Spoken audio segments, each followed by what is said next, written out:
Então,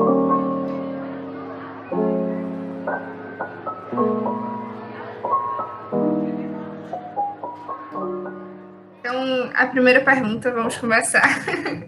Certo. Se a senhora poderia se apresentar. Bem, eu sou Alcileide Cabral, sou professora da Universidade Federal Rural de Pernambuco. Então, toda a minha formação é na história, né? Graduação, mestrado, doutorado e pós-doutorado. Na universidade, eu atuei em algumas disciplinas, mas tem duas áreas que eu gosto muito. Primeiro, a área da história da infância, por onde eu comecei minha pesquisa de doutorado, e depois eu vou falar um pouco mais sobre ela. E depois, quando eu ingresso na história do feminismo e na discussão das relações de gênero, então hoje tem uma disciplina que eu amo, que é a história do feminismo e o debate das relações de gênero.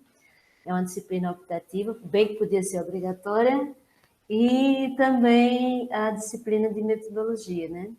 Mas ainda assim, quando eu lecionava História Moderna, Moderna 1, e aí eu já tinha começado o debate da infância, família e gênero, então, por onde eu passei no campo da história, terminou que eu levei toda a discussão da pesquisa, né, para a discussão das disciplinas curriculares. E aí eu acho super importante levar o debate das relações de gênero para todas as disciplinas. Então, esse é o meu campo de atuação na Universidade Federal Rural de Pernambuco. Então, a gente hoje tem duas áreas importantes, que eu acho que se abriu na historiografia pernambucana, né? Uma é a história da infância e da adolescência. Hoje a gente tem um campo de estudos consolidados lá, que agora é meu ex-orientando e querido professor da universidade leva adiante. E agora também eu tenho certeza, clareza, que a gente abriu um novo campo da historiografia, que é a historiografia dos feminismos em Pernambuco, e dialogando com a historiografia nacional. Então é isso. Estou ouvindo áudio. Está sem áudio. Aqui. Agora. A senhora pode contar um pouco mais sobre a sua trajetória acadêmica? A senhora falou que é formada em História, né? Toda a sua carreira, assim, acadêmica. Então, eu sou formada em História, sou formada na Universidade Federal de Pernambuco. Na época que eu entrei na universidade, eu fazia escola técnica. E o curso de História me encantou, me apaixonou absolutamente. E já no segundo período eu abandonei a escola técnica para seguir a graduação de História, né? A família quase me engole, mas paixão é paixão, paixão a gente tem que seguir. E a partir daí eu comecei já a lecionar muito cedo, ainda na graduação, eu comecei a dar aula, segui adiante, né? Fiz mestrado na Federal, me tornei professora da rede pública, tanto do Estado quanto do município, mas também da rede particular. E depois do mestrado, que eu estudei a pesca artesanal em Pernambuco, e a formação dos colônias de pescadores. Quando eu terminei o mestrado, eu senti que eu precisava de um tema que, mais uma vez, me apaixonasse absolutamente. E no doutorado é isso, você não sabe se você escolhe o tema ou se é o tema que te escolhe. E lendo a historiografia nacional, em debate com os historiadores, eu já tinha fui professora da Universidade Federal da Paraíba, como professora substituta daí, da Paraíba, então eu tenho um carinho muito grande pelo FPB. Também fui professora substituta da Federal do Rio Grande do Norte. E já na experiência, né, da docência superior, eu precisava de um tempo para entender qual era o tema, qual seria o tema do doutorado. E a partir das leituras, o abandono de crianças foi me chamando a atenção, até porque em Recife a gente tinha um drama muito grande, não só no Recife, nas grandes capitais brasileiras, das crianças nas ruas, das crianças nos sinais, nos semáforos que agora voltaram, né? das mulheres com crianças, com bebezinhos de colo pedindo esmola. Então, das crianças engraxadas, das meninas que perambulavam, as meninas e meninos que a gente chamava de rua, em condição de rua e de vulnerabilidade, né? Então, esse tema, ele começou a me chamar a atenção, não esse tema, este problema social. E aí eu fui estudar em Recife, de onde vinham essas crianças de rua. Eu terminei isso para o tema do doutorado, e eu terminei escrevendo uma tese que se chama A Sorte dos Enjeitados. Eu terminei também dando de cara com as práticas infanticidas e o abandono de crianças no período colonial. Como isso era normal lá na colônia, em várias cidades coloniais. Então, o doutorado ele foi muito importante porque me conectou com esse tema e com esse problema social tão grande, tão forte, infelizmente ainda extremamente atual no Brasil, porque voltamos a ter tudo isso com mais intensidade ainda depois desse governo. Então, a minha trajetória, eu acho que é essa. Assim. E o tema também tinha a ver com a história da minha família, enfim. As coisas se conectam por aí, sem a gente saber. Depois a gente vai descobrindo. Aí eu descobri que minha mãe tinha sido órfã há uns 5 anos, e eu não sabia. Só descobri isso na tese de doutorado. Então, foi uma tese que me mobilizou muito, é um tema que me mexeu muito com as emoções, né? Porque tanto se conectava com o presente, como se conectava com a minha história e com a história da minha família. Então, o doutorado foi esse mergulho pessoal e acadêmico em temas assim e questões tão fortes, ainda hoje.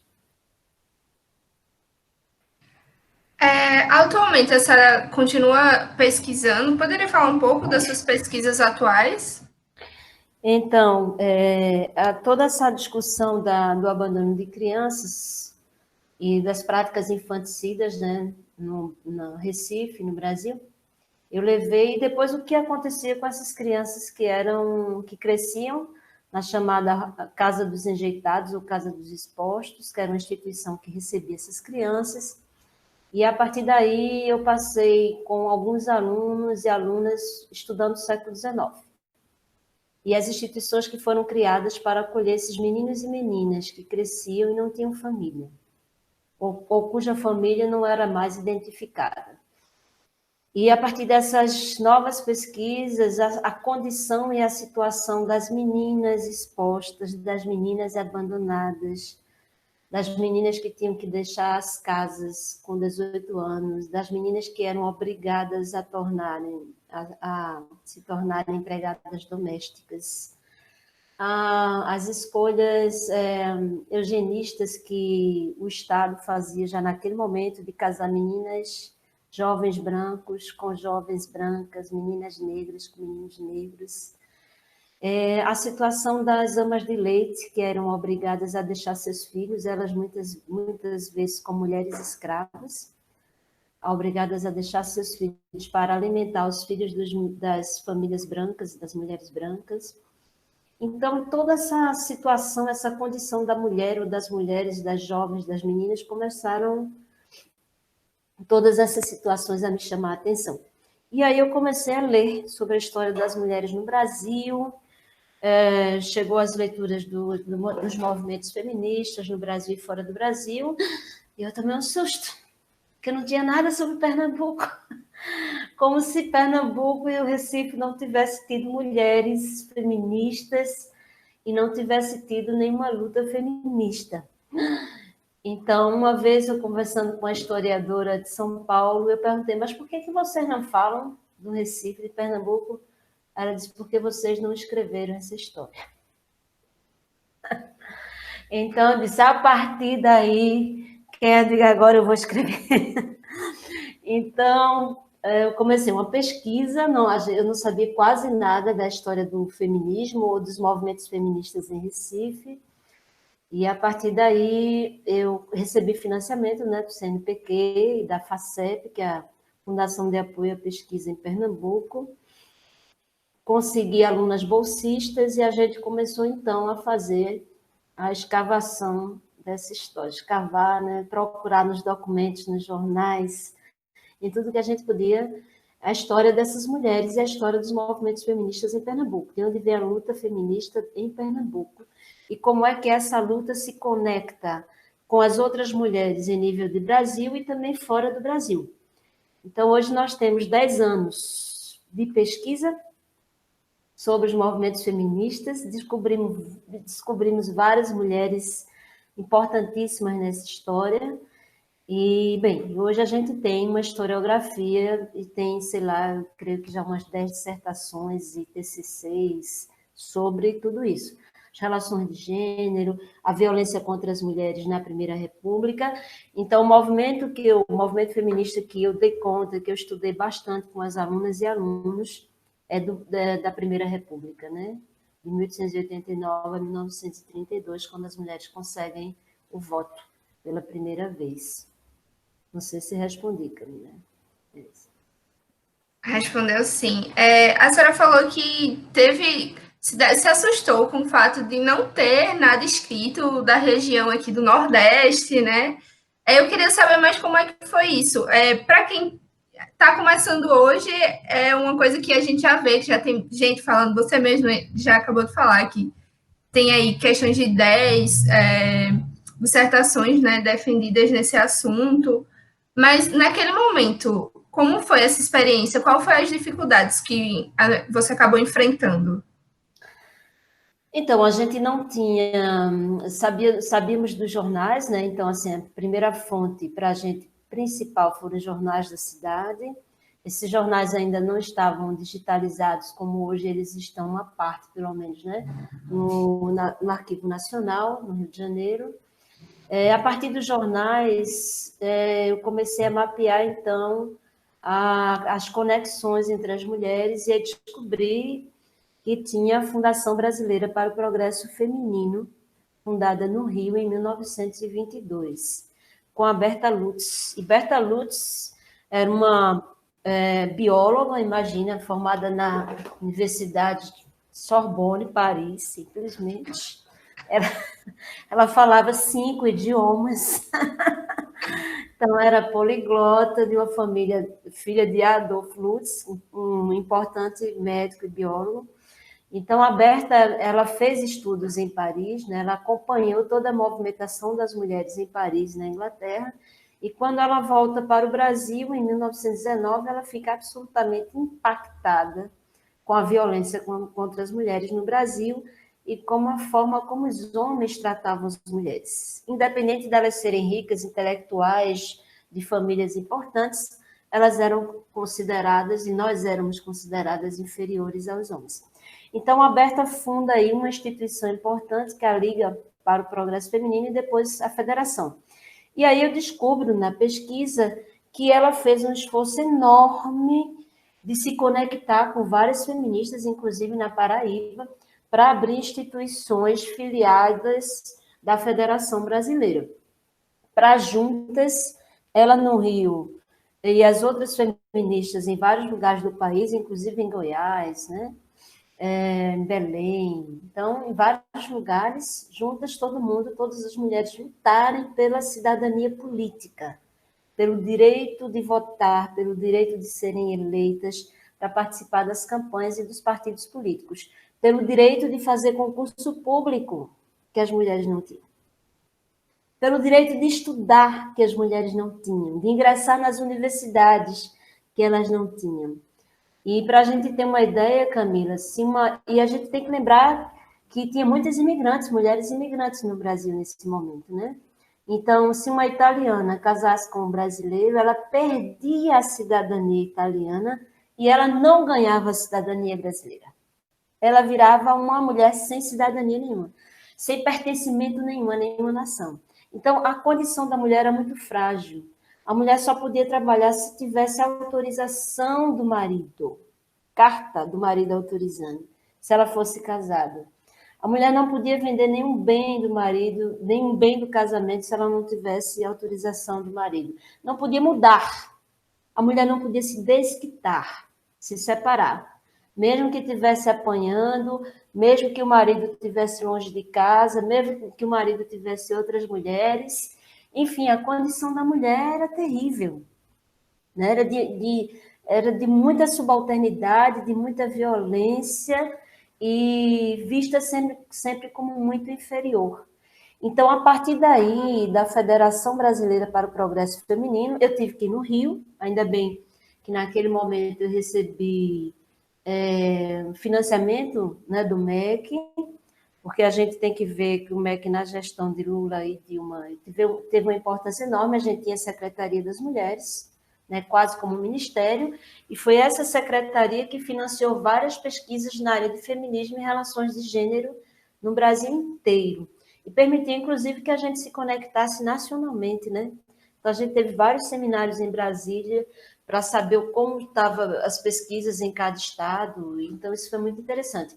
Então, no Rio de Janeiro, no Arquivo Nacional, que hoje parte dessa documentação, felizmente, né, graças a um esforço imenso, está digitalizada, eu descobri uma boa parte da documentação de Pernambuco que estava lá. As cartas, relatórios da federação daqui, fotografias, telegramas, e a organização que as mulheres tinham no Rio era imensa. Então, lá tem material da Paraíba, tem material de todos os lugares do Brasil. Então, é uma documentação riquíssima que precisa ser melhor investigada por todas nós, né? E, sobretudo, pelas regiões à margem, como a nossa. Então, foi essa conexão com o Rio que fortaleceu a pesquisa sobre Pernambuco, né? Importantíssima. E eu tenho feito outras conexões, inclusive com o Rio Grande do Norte. Legal. Você, assim, quando você começou a estudar esse assunto, você enfrentou, ou ainda hoje enfrenta alguma barreira dentro da universidade ao estudar gênero, mulheres, história das mulheres? Olha, enfrentei, né? Enfrentei porque eu sou a primeira professora do meu departamento a estudar gênero, estudar feminismo, não tinha muito espaço, e eu tive que ter muita sensibilidade de ir conversando com meus colegas, minhas colegas, para introduzir a disciplina optativa na graduação. Então, tem uma disciplina optativa, né, que a gente discute gênero, uma disciplina importantíssima. Tenho, inclusive, recebido muitos alunos de outros cursos, cursos de letras, da biologia, e aí a galera vai sabendo e vai se aproximando da disciplina, muito legal. Mas também eu tenho aproveitado para discutir masculinidades, porque a gente não pode avançar se a gente não, né, chamar os homens para essa discussão, e que masculinidade é essa, que masculino é esse tão violento, vamos também refletir sobre isso. Então, essa disciplina tem sido importante. E consegui abrir um pequeno espaço na época, né, dentro da pós-graduação, quando eu entrei, em 2006, e aí eu já entrei valendo com o debate de gênero e o debate feminista. Então, a primeira leva de alunas que veio comigo da iniciação científica, elas fizeram seleção para o mestrado, e em conversa com a pós-graduação, eu consegui um espaço para a gente começando a construir as pesquisas dentro do programa. Mas hoje, o programa tem uma linha bem clara, está no título, Relações de Gênero. Então, hoje a gente conseguiu um espaço mais consolidado para estudar tanto feminismo, mas também todo o LGBTT. Então, hoje a gente já tem várias pesquisas sobre homossexualidade, lesbianidade, enfim, trans, e as pesquisas vão avançando nesse campo da inclusão, inclusive de pertencimentos e narrativas, né? Quais são as histórias dessas pessoas também dentro do Recife, dentro da historiografia. Então, estamos avançando.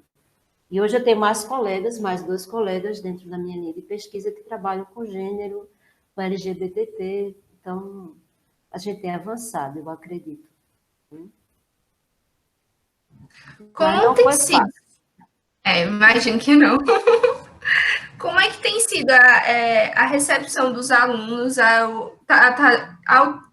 Eita, menina, que agora o negócio não quer sair. Estar trabalhando masculinidades dentro de sala de aula. É muito legal, Camila, porque inclusive foram eles que me colocaram isso, né? Os primeiros alunos que participaram da disciplina, e a minha disciplina toda era focada em nós, nas mulheres. Que feminismo é esse? O que se entende por relações de gênero? Que lugar de subalternidade é esse? Como as mulheres são diferentemente violentadas? O que está numa relação, né, de abuso? E aí os meninos começaram a me cobrar um pouco, professora, mas por que também não discute masculinidades? Aí, bem, a partir dessa reivindicação, eu comecei a construir uma disciplina em que, ao momento da disciplina que a gente faz um debate geral sobre a história do feminismo, momento em que a gente vai discutir a categoria de gênero, e há outro momento em que a gente vai discutir essas categorias do que é ser mulher e que masculinidades são essas que a gente também tem, sobretudo em escala de Nordeste, né? Que masculino é esse? Isso tem sido muito impactante para mim, para os meninos e homens, né? Que depois também vem me dizer, eu já tive alguns alunos bem maduros, com a minha idade ou mais, e agradecendo a oportunidade de se reverem como homens. E de ter a oportunidade agora, na condição de pais, de olhar para seus filhos e filhas de uma outra maneira, e às vezes tendo filhos e filhas homossexuais ou lésbicas, né? Mas com mais acolhimento, com mais compreensão, mas também se dizendo que são outros maridos, eram outros maridos, que sequer percebiam a violência que eles cometiam com as suas mulheres, suas esposas. E os meninos, como jovens, né, da tua idade, com essa possibilidade de rever e falar um pouco também das violências que eles sofrem como homens. E como é difícil para eles lidar com todas essas mudanças em relação às mulheres e como nós hoje nos reposicionamos e nos ressignificamos e o quanto eles se sentem perdidos. E aí também eu indico a rede de apoio que existe na minha cidade, em Recife, tá vendo, né? De apoio aos homens. Então, a gente tem a ONG Papai, a gente tem algumas instituições que estão acolhendo jovens, homens, para conversar, para se rever, para se ressignificar. Então, junto com a disciplina, hoje eu já consigo linkar, né, ONGs e outros apoios que tanto as meninas precisam, quanto os meninos e jovens também precisam, para se recolocar no mundo de uma outra maneira e para sair dessa masculinidade ferida, violenta, né, construir uma outra percepção de si. Não precisa passar pela extrema violência consigo e com as mulheres, né, as mães, as irmãs, as namoradas, enfim. Então, Camila, a disciplina, para mim, ela tem me emocionado muito, porque eu aprendo muito na troca, né, com todo mundo, e ao mesmo tempo é também uma oportunidade que eu tenho dentro daquele micro espaço de acolher meninos, meninas, trans, homossexuais, lésbicas, bi, enfim, todos os jovens, né, independente da sua orientação sexual, mas com muitas dores e também com muitas possibilidades de amar e de desejar construir um mundo diferente, né? Um mundo acolhedor, um mundo afetuoso, um mundo respeitoso. E a disciplina ela tem sido um espaço lindo para a gente fazer essas trocas, conhecer melhor a história, no campo da história, de onde vem tudo isso, e agora como é que a gente pode se colocar no mundo de uma outra maneira. Então, é esse espaço de afeto, eu acho que afeto junto com ciência, junto com saber, que a gente tem construído, né? Tá convidada, tá? Quando quiser ir para lá. Olha, eu tô já com vontade de ir, viu? Ó, hoje a gente se depara cada vez mais com a preocupação acadêmica em abordar gênero, raça, classe, localização e outros desmarcadores, né, de diferença em pesquisas. A gente queria saber se a senhora aborda uma perspectiva decolonial, se trabalha com essa interseccionalidade, tanto nas suas pesquisas como dentro de sala de aula também.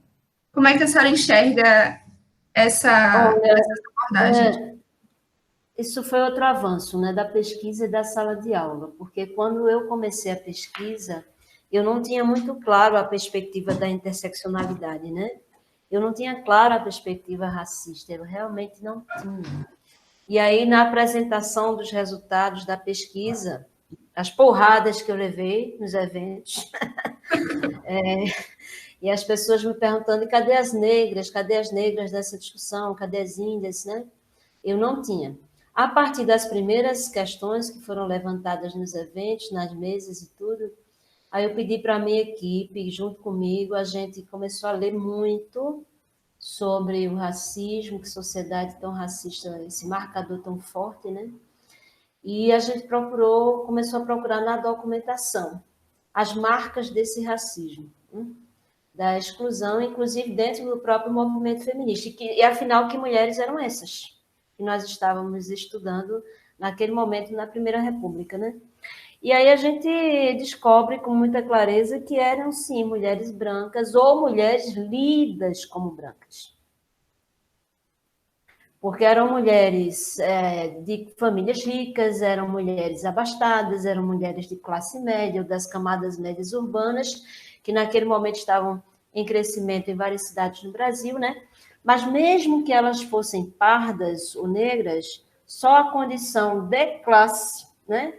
Elas não seriam tratadas e vistas daquela maneira, ou lidas, ou elas se auto-perceberem como mulheres pardas, por exemplo. Porque às vezes a gente vê fotografias, claramente mulheres com traços negros, mas elas se colocam como brancas.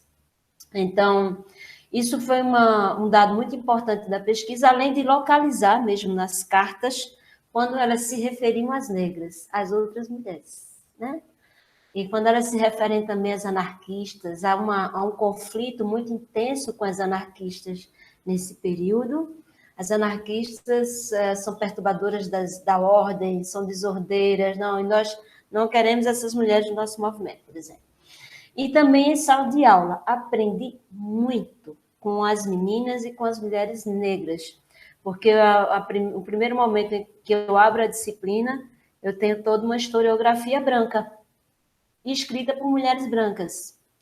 Até que uma aluna muito madura, negra, do movimento feminista negro do Recife, trouxe para a sala de aula a literatura negra.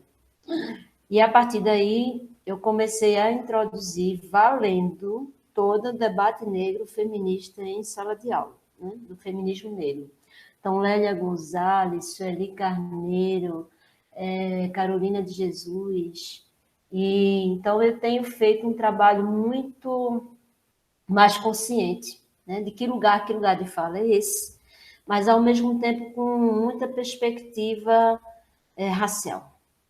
Porque, assim como o gênero, a raça nos estrutura, e estrutura a desigualdade que nós temos, a hierarquia que nós temos socialmente e o nível de exclusão que a população negra tem. E dentro dessa população negra, as mulheres negras e as jovens negras. Ao ponto, Camila, muito interessante esse trabalho, porque eu lembro de uma situação, havia uma menina negra em sala de aula, e eu pedi que ela, então, junto com outra garota, apresentasse o texto sobre mulheres negras, né, no Brasil e tal. E quando ela foi apresentar, ela apresenta super emocionada, porque ela não se via como negra, que ela era uma menina negra da classe média. E ela sempre foi tratada como uma menina branca. E ela vai apresentar o texto e ela chora. Ela diz: gente, olha, desculpa, porque pela primeira vez eu estou me vendo como negra. Estou me vendo como negra, eu não me via assim, ninguém me tratava assim, eu nunca percebi que a minha família era negra. Então, para ela, e para a gente também, né? Para a gente também foi um susto. Como é que ela não se via como negra? Como assim? Né? Então, assim, a pesquisa, a vivência, a convivência, a sala de aula, a leitura das feministas negras, da literatura negra, isso tem me sensibilizado muito, e hoje a discussão da interseccionalidade, da decolonialidade, ela tem sido muito mais forte no meu trabalho de pesquisa e no meu trabalho como orientadora. a gente precisa sair desse lugar de colonizada, né? E a gente precisa realmente atentar para os outros saberes. São saberes afro, né? Toda a população africana que veio para cá, os saberes indígenas, que a gente conhece muito pouco, saberes quilombolas. Então, a gente tem outros saberes para lidar, para aprender com eles, né? E outra perspectiva de se relacionar com o nosso corpo, com a natureza, com o universo, com outros saberes. Então, eu estou hoje muito mais aberta a entender essa cosmovisão, que não passa exatamente pelas teorias europeias. Tá. Então, eu queria agora que a senhora me falasse como foi que a senhora se aproximou da Projeta, como a senhora começou a fazer parte, um pouquinho. Eu chamo projetar. Projeta, né? Eu conheço a Ana Veiga, né? Ana Veiga da Santa Catarina, Ana Veiga do Fazendo Gênero. Eu participo já do Fazendo Gênero, sei lá, acho que mais de 10 anos. Tem mais. Então, o contato, primeiro veio o contato com a Ana, né? Eu achei, Ana, naquele momento, Ana já organizava, né, o Fazendo Gênero. Ana tinha muito contato com a gente como organizadora do evento. No último evento, a gente fez aquela passeata maravilhosa em Florianópolis, né? Com mais de 5.000 mulheres na rua, foi fantástico. Então, minha primeira aproximação é intelectual, acadêmica, com Ana Veiga, depois afetuosa, né? Porque quando eu conheço Ana de perto, né? Como você conhece, a gente conhece hoje, ver essa pessoa maravilhosa, afetuosa, né? Gigante que Ana é, com esse coração imenso. E Ana, então, ela me enviou um e-mail, né? Explicando o que era o projeto, o que era a Projeta, e essa perspectiva de nos unir em nível regional, e sobretudo as margens, desde o tema, desde pensar os sertões, desde estar numa região à margem das regiões centrais do Brasil. Então, essa perspectiva da gente se linkar, de fazer coisas juntas, né, e entender onde estão as nossas diferenças e semelhanças, e poder construir toda essa perspectiva acadêmica, mas com base no afeto. Com base no afeto e com muito lastro teórico, mas com muito lastro afetivo. Então, essa ideia inicial de Ana foi uma ideia que eu amei de cara, né? A forma como ela chegou para mim, como Ana se colocou, e essa pessoa que consegue agregar. Então, Ana Veiga é uma pessoa que consegue agregar e que traz para a gente, do ponto de vista regional, a linguagem maravilhosa do cinema, da produção de audiovisual, né? Disso que vocês estão absolutamente mergulhadas e encantadas. Eu também. E que nos dá outra perspectiva, porque afinal nós estamos no século XXI, né? Essa é a linguagem do século XXI. Não tem para onde. Então, nesse sentido, para a gente, Ana ter ido para aí, agradecer ao universo, que Ana foi parar aí na Paraíba, e a partir daí aglutinar tanta gente legal, tantas mulheres legais, tantos projetos lindos, e a gente poder estar agora num evento desse, e só pelos títulos eu tenho a impressão que eu não vou sair do lugar, os 3 dias, para conhecer, inclusive, as pesquisas de todo mundo, né? E nos linkar, então, com outras possibilidades. É daí que vem, meu anjo, meu pertencimento ao projeto. Então, muito obrigada por estar aqui com a gente, compartilhando um pouquinho dos seus conhecimentos, do seu tempo, e também desse carinho muito que a senhora pôde passar, porque eu me senti totalmente abraçada daqui. Eu acho que as pessoas que também vão ouvir essa entrevista vão sentir do mesmo jeito. Então, muito obrigada. E é isso. Camila, um abraço afetuoso, meu bem. Estaremos juntas muito em breve. Já estamos conectadas, na verdade. Já. Já estamos em conexão acadêmica, afetuosa e energética. Então, um beijo.